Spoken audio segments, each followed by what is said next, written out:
have you seen few qualities in an entrepreneur that if you have these 3 or 4 qualities, you're most likely to be a successful entrepreneur? I think the number one thing that comes up is resourcefulness. Okay. Is some people say, I can't start a business until I get startup investment. You know this better than anyone. You can start with nothing. You do not need investment to start. Especially a lot of businesses nowadays are digital. You can just start with your skills. So I think resourcefulness is like, how can I get this done? How can I learn the skills? The second is like a curious mindset around, okay, this didn't work, that didn't work, but what did I learn from that and what's next? So it's not taking failure personally. When you run, like some of the best entrepreneurs I know, they're on to their 5th business. The first 4 failed. Yeah. They failed. And I think if you aren't curious about if you don't maintain a curious mindset, then that failure can really get to you. But when I'm curious, if something doesn't work well, and I've had a lot of things not work well in the different things I've run, I say, what did I learn about myself through this? Running a business is like almost one of the most spiritual experiences for me. Yeah, it's like self-discovery.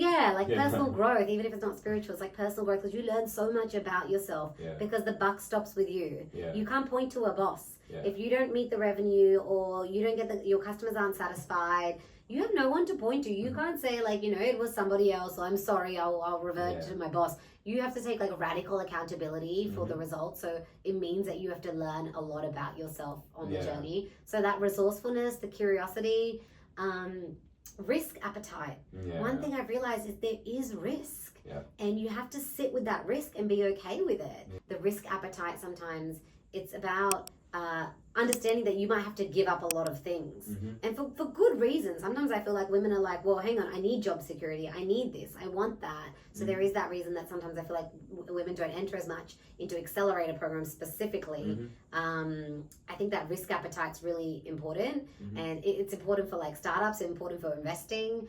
And what is if I think about risk, what does that mean? I think that's going into something knowing that it might not work. No, you can't. No one's going to give you the guarantees that all this time and maybe money and effort you put in will pay off. You've just got to have that hope. That's the risk. That's the risk you take, right? Yeah. And there's a fine line between people who are, what's the word? I read this somewhere. There's a really fine line. A lot of entrepreneurs are actually neurodiverse, whether they know it or not. Okay. What does neurodiverse? They're on the ADHD, bipolar. There's a fine line because you've got to be pretty close to crazy to pursue something when the chances of success are so low. Yeah. But it's also because you can't imagine it any other way. Yeah. You want to be your own boss. You don't want someone else who knows less than you telling you what to do all day. It's well, I know more than you. Yeah. Or at least being restricted with, you have to go show up at an office. Yeah. No, that's interesting. I agree. I think people who, you rightly said, resourcefulness, people who are just go-getters, that ambition, just like super ambitious, and then also just grit and hard work. Yeah.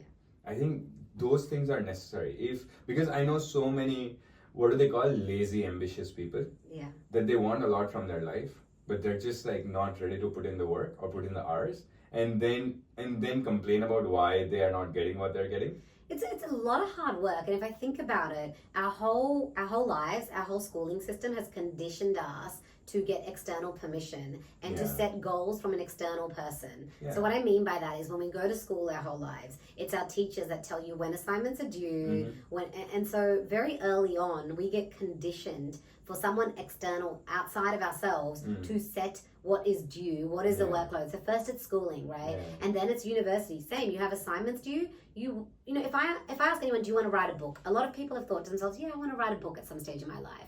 An average book or a memoir is about 55,000 words, right? Okay.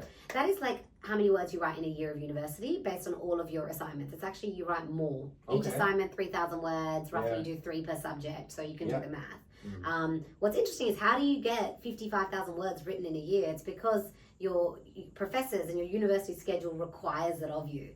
But most people don't end up writing the book because they're like, how will I ever write that many words? Yeah. And then when you go to a job, you have your boss that tells you, here's what you have to show up and here's what your work is that's due.